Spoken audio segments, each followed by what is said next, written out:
everyone, welcome back to my YouTube channel. In today's video I wanted to do a little bit of a spring sort of sewing wish list. So I want to go through some of the items that I have on my to make list and talk through some of the fabrics and inspiration that I'm thinking of using. Before we get into that, I just wanted to say a big thank you to everyone who has subscribed in the past little while. I've really been enjoying all of the comments, especially on my handmade wardrobe video, which a lot of people seem to be enjoying. And yeah, I'm just really grateful for it, and I just wanted to say thank you, and I'm really glad that you're here. Also, I wanted to see what you guys are most interested in when it comes to content on my channel, because sewing is one of my greatest hobbies, if not my greatest hobby. It's something that I've definitely gotten a lot more into the past year or so, especially with quarantine and COVID, and that's definitely something that I would like to continue to share more of with you. And so if you do like the sewing content, definitely let me know in the comments below. If you're more into kind of like the capsule wardrobe styling side of things, let me know. If you'd like to see more kind of like sustainability and minimalist lifestyle content, let me know. Or if you're okay with kind of a mix of all three, because those are sort of like my passion areas and things that I enjoy talking about and sharing about. So yeah, just let me know in the comments below what your thoughts are, but definitely if you'd like to see more sewing videos, let me know, because I'm very interested in doing that for you guys and would love to continue creating some sewing content. So with that in mind, today I have a sewing video for you, and like I said, I just want to talk through some of the pieces that I have on my to make list for spring.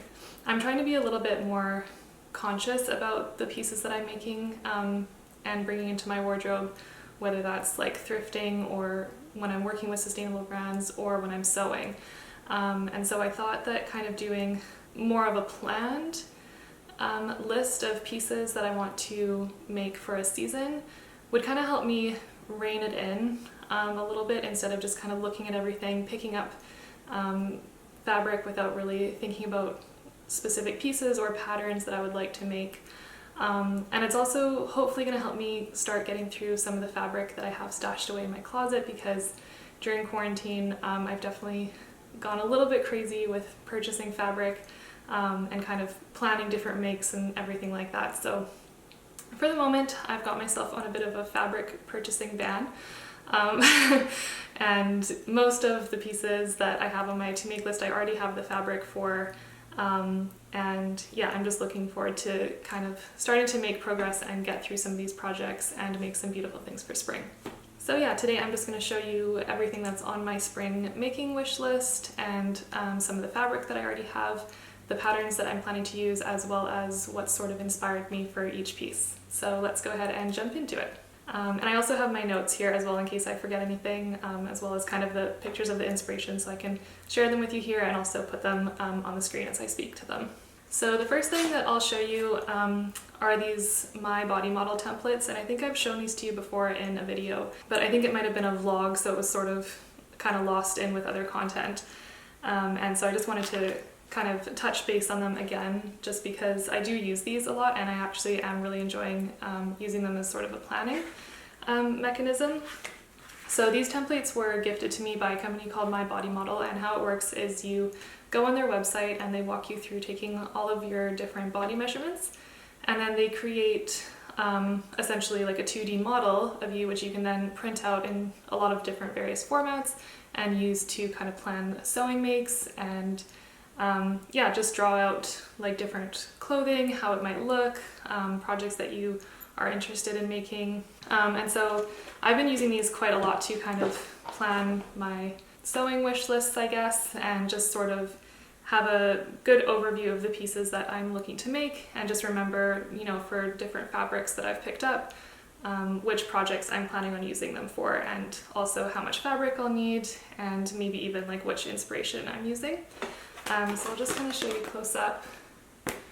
This is what it looks like. They have a lot of different page formats, so you can have them where there's just one like large template of your body, or one like this one where there's 9, so you can kind of plan like a little capsule wardrobe or a 3x3, or just, you know, have a kind of less detailed overview of a lot of different pieces. So yeah, I don't think that it's too expensive to do this. They do have some different like types of packages where you can get different like outline colors and stuff. Like I said, this was gifted to me, so I didn't pay for it. And yeah, if it's not something that you're interested in actually purchasing, I'd still recommend having, you know, just some paper or like grid paper or anything like that to use as a way to write down and plan your sewing projects. It's just something that I enjoy and something that helps kind of keep me organized. So yeah, I just wanted to share that. So I guess the first project that I'll take you through is actually a knitting project, and this is my one knitting project for the spring. I think that kind of a one project per season is sort of what works for me in terms of knitting, just because it does take me so long. I tend to just kind of sit down in the evenings and knit if I'm watching any sort of TV or anything like that. And I just really enjoy having a project on the go so that I can just pick up and knit whenever I feel like it. So yes, this is my spring project, and I've already started it, as you can see. So this is the Town Sweater by Ozetta. So I'll show you the pattern. So it looks like that. And I love the elements of this design. She's got like very wide ribbed cuffs and bottom hem, a drop shoulder, and then a rolled neckline or collar, which I really like. And I mean, for the most part, this pattern is just some rib stitch, and then the rest is all stocking stitch, so it seems pretty easy. And it's worked in the round like this from the bottom up, and then I think eventually when I get to kind of the armhole area, we're going to split off into the front and back, and then to do the arms, we'll pick up around the shoulders. Yeah, I can't say too much from this point whether I think that this is kind of a more beginner friendly pattern. I think there's definitely some skills involved that I don't know, but thankfully the pattern designer has linked to some YouTube videos which hopefully are going to help me get through that. And if that fails, then I will be messaging my mom. Oh yeah, and the color for this, I'm using the Cascade Yarns 220 Superwash Merino. And I picked this color, which is called Pale Lilac, I think, which oddly isn't on here anymore, but it's color number 63. Yeah, I got this from Yarn Canada, which is an online yarn store, and that's basically where I get all of my yarns from. They're great. I've never had any issues with them. They always ship really fast, and they always ship with a lollipop for some reason, which is just kind of like a fun and very unique touch. Yeah, this is 100% merino wool. And I picked this lilac color based on a Baba sweater that I had seen. So it is the Baba jumper number 23 in the color Violetta. This isn't a color that I have much of in my wardrobe. I mean, it's not a color that I have any of in my wardrobe, and it's not a typical color that I would gravitate towards. However, when I saw it on the Baba website, for some reason I was just really attracted to it and thought that it would be so nice for spring.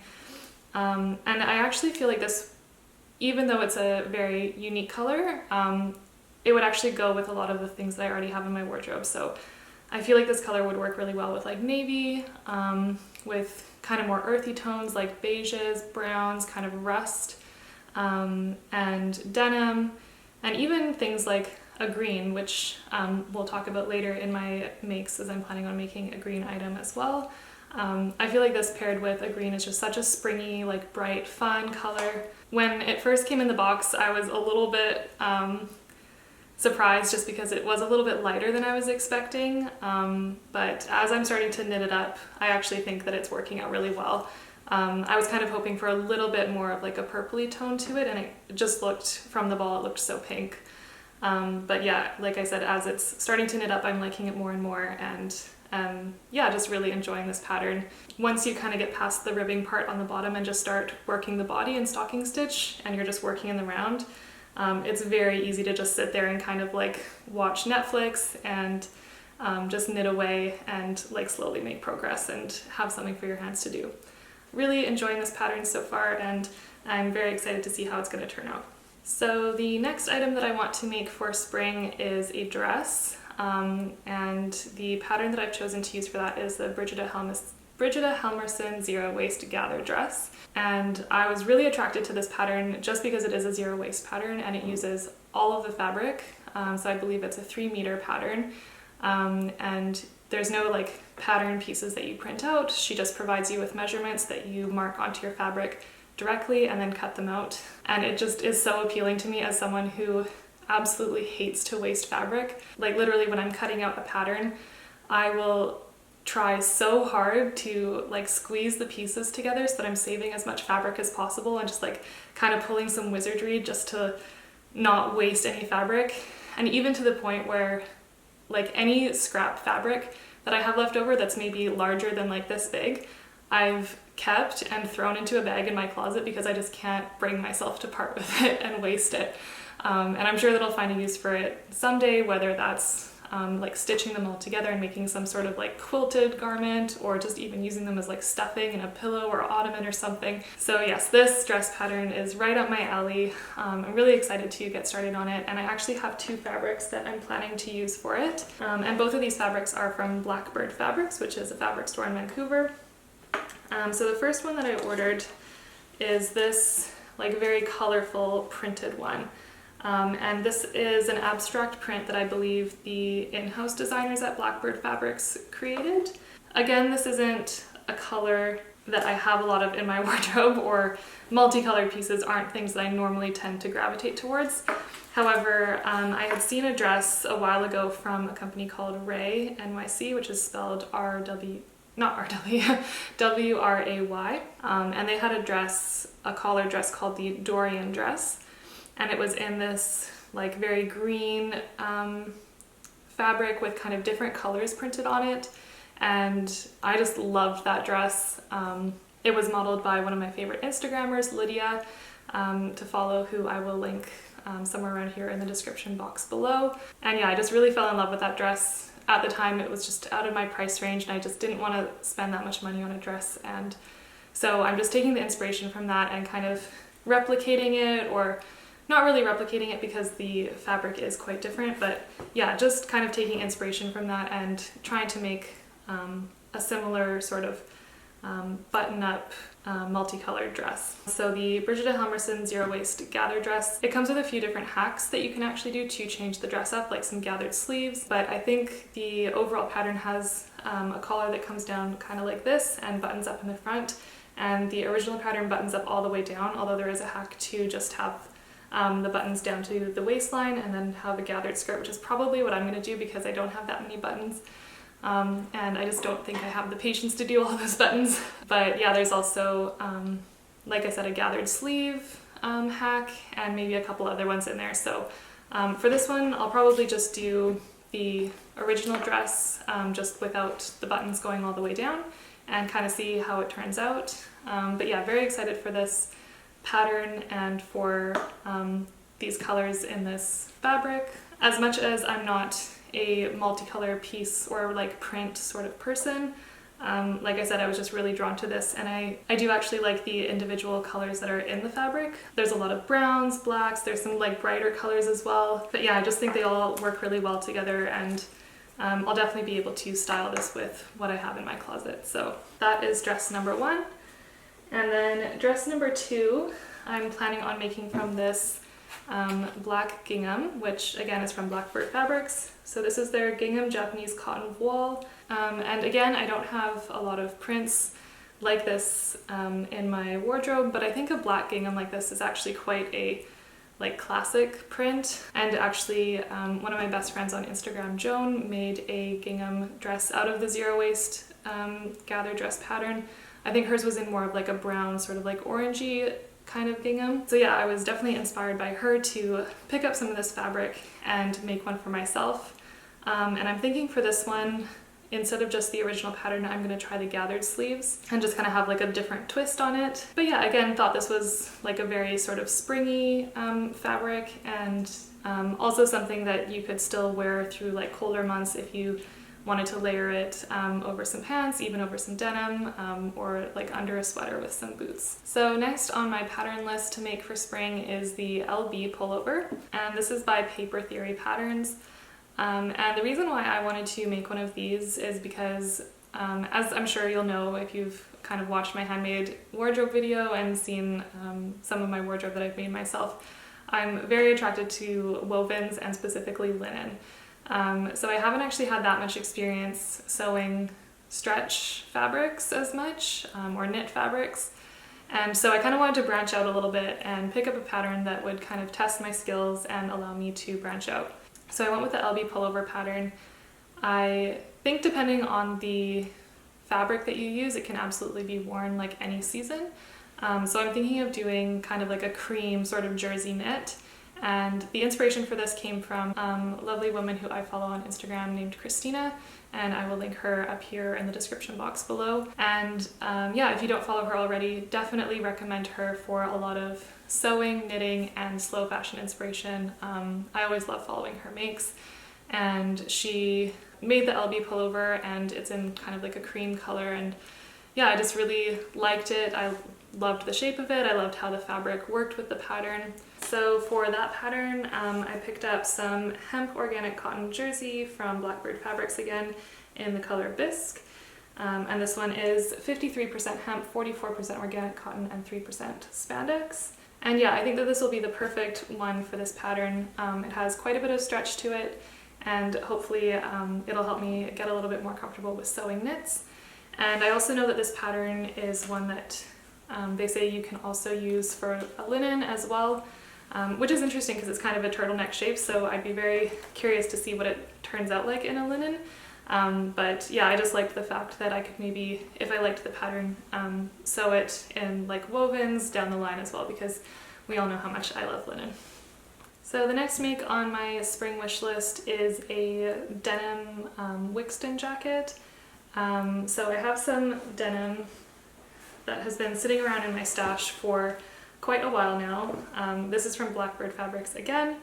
I just really love their store, and they're a Vancouver-based company, so it ships really quickly, and they just have amazing selection. So that's why a lot of the fabric in my stash is from there. It's very dangerous for me to go on their site. Like, I probably should not look at it as much as I do, because I'm constantly seeing things and getting inspired and thinking of projects I can make with them. So instead I'm focusing on my stash of what I already have. And this denim is a 6-ounce hemp and organic cotton denim. So it's 55% hemp, 45% organic cotton. And I had originally purchased this with the intention to make a pair of denim pants. And I didn't realize actually how light it was. I think I just wasn't paying attention to the weight of the fabric. And so when it arrived, I kind of realized like, oh, I think this is a little bit too light to make the style of pants that I'm looking for. So it's kind of just been sitting around in my stash until I realized it would be perfect for a Wixton jacket. And I had actually seen one from a company called Power of My People, which I think is also a Vancouver company, definitely Canadian.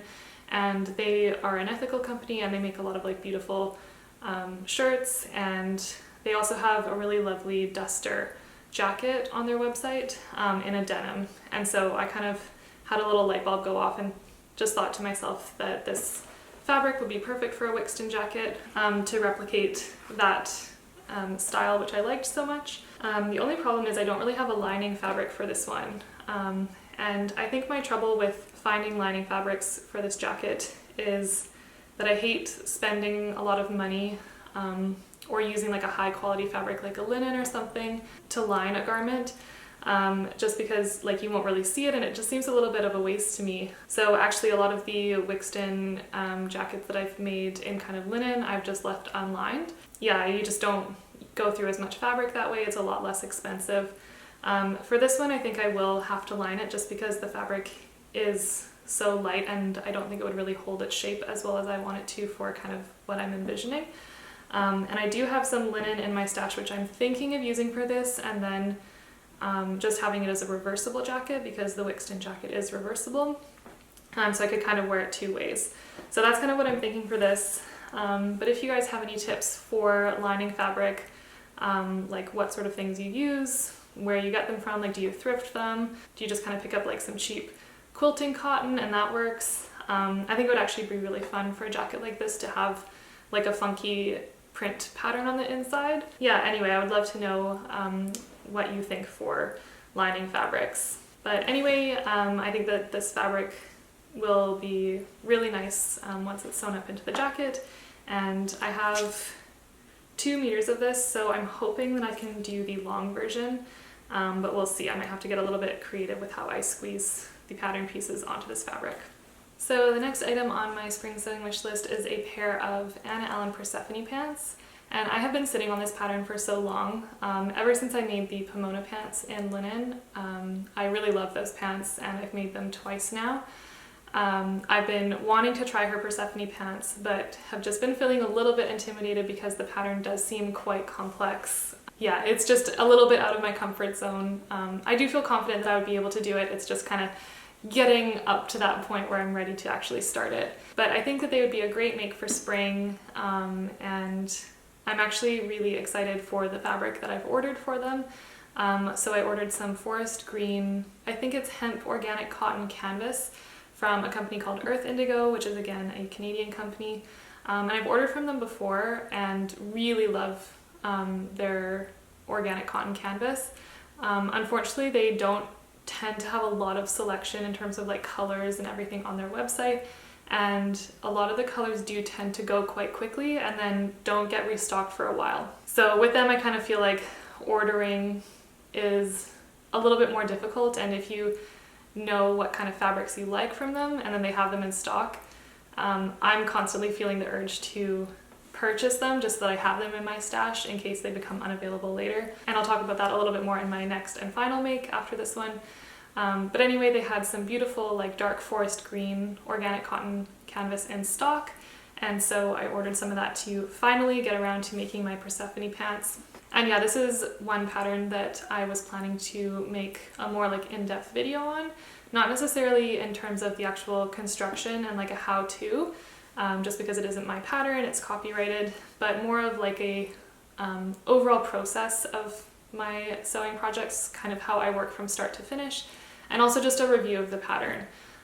So if you have been looking at the Persephone pants pattern or shorts or anything like that and you've been curious about it, let me know what kind of questions you might have or what you'd be interested to see, and then when I go ahead and make them, I can try and incorporate as much of that into the video as possible.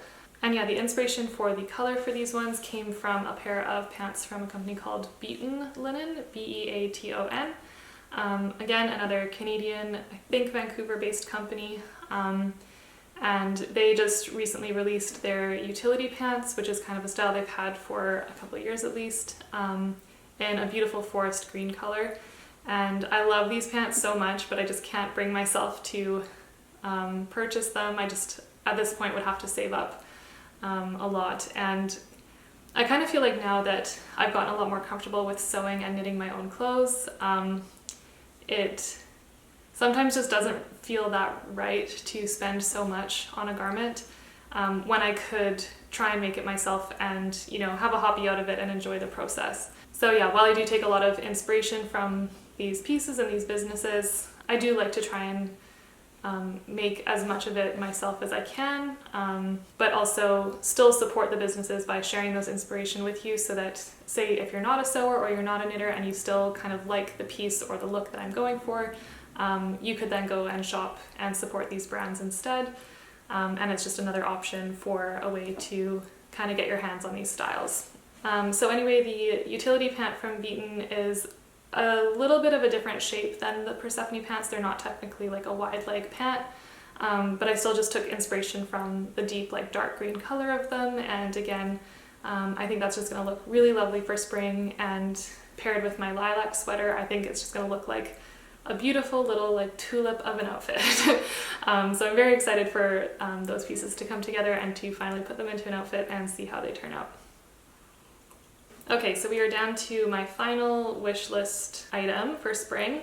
And I know that this has been quite a long one, and there are a lot of pieces, and it seems pretty ambitious to try and tackle these all in one season, and also it's a lot of pieces to be adding to my closet in one season. But like I said, I'm just trying to work through the stash of fabric that I have. I've kind of set this as a goal for myself, and if I don't get through all of the pieces that I have on my list, then you know, that's fine. I'm totally okay with taking it a little bit more slowly and just kind of working away at them and seeing where I get. So the final piece that I'm curious to try and make is a jumpsuit. And this is a funny one because I'm sure if you watched my last video where I talked through my wardrobe favorites, I did a little section at the end where I also talked about things that I've learned haven't really worked for me in my wardrobe, and that, yeah, I just don't get a lot of wear out of. And one of those things was jumpsuits. But for some reason I'm still drawn to making one. I'm very inspired by the Elizabeth Suzanne Clyde jumpsuit, and I do have her patterns from when she released them before, but I've been a little bit intimidated to try them just because they don't come with a lot of instructions. So constructing a garment from them without the instructions, I just feel like I might screw up or waste some fabric, or I don't know. And I know that there are some really good tutorials on YouTube as well, specifically for her patterns, and I have looked into those, but I actually saw on Instagram someone that I follow. Her name is Joey, and her Instagram handle I think is The Secret Pajama Life, and she used the True Bias Yari jumpsuit, but just cut out the buttons in the front and I think maybe widened the shoulders and kind of made a sort of Elizabeth Suzanne Clyde jumpsuit hack.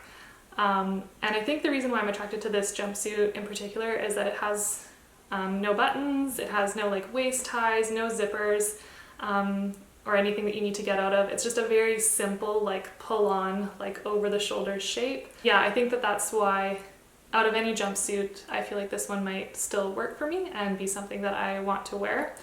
And so I had some organic cotton canvas, again from Earth Indigo, sitting in my stash, and this was the result of me finding it in stock on their website and just picking up a few meters of black and this kind of natural white color just to have in my stash, because I know that cotton canvas is a fabric that I really enjoy working with, that I can make a lot of different patterns out of, and so I just knew that it was something that I would use eventually. And so I'm thinking of using either one or both of these to make the True Bias Yari jumpsuit and try to remove the buttons and hack it so I can just pull it on. So yeah, I think this one is like the lowest priority on my sewing list, but it's still something that I want to try. And again, I think it's something that I would probably get a lot of wear out of in the spring or summer, and maybe even through like fall and stuff. I mean, the thing about jumpsuits is it's kind of hard to layer with them. At least for me, I find it difficult. Like if I'm wearing a sweater over top and you have to take the sweater off to go to the washroom, it just becomes this big complicated thing, which I spoke about in my last video. But yeah, for spring and summer especially, just like a one-piece kind of one-hit wonder that you can just kind of throw on and leave the house in, I definitely find that appealing. So yeah, if you have any experience with the True Bias Yari jumpsuit, or you've done a similar hack, or you have any recommendations for me, I would definitely appreciate them, and please let me know in the comments below. So that is it for my spring sewing wish list and to make list. I hope that you guys enjoyed this video and enjoyed kind of talking through different fabrics and different patterns and kind of where I'm getting inspiration from these days. And I hope you also found some cool people to follow on Instagram and maybe some brands to look into. Like I said at the beginning of the video, please let me know in the comments if you enjoy sewing content, if this kind of video is something you'd like to see in the future, or maybe if you just prefer to see more kind of targeted pattern reviews, or like after the fact showing you more of what I've made. I definitely have plans to make those in the future as well, but would love to do like a seasonal sort of what I'm planning to make for the season, and then maybe once I've finished some or all of the garments on my list, do sort of like a lookbook and talk about some of the patterns, or even go into like individual deep dives on each pattern and do like a more in-depth review for you. So yeah, if any of that sounds interesting to you, please don't forget to subscribe to my channel so you can see more in the future. Like this video if you enjoyed it, and yeah, thank you guys so much for watching, and I hope to see you in the next one. Bye.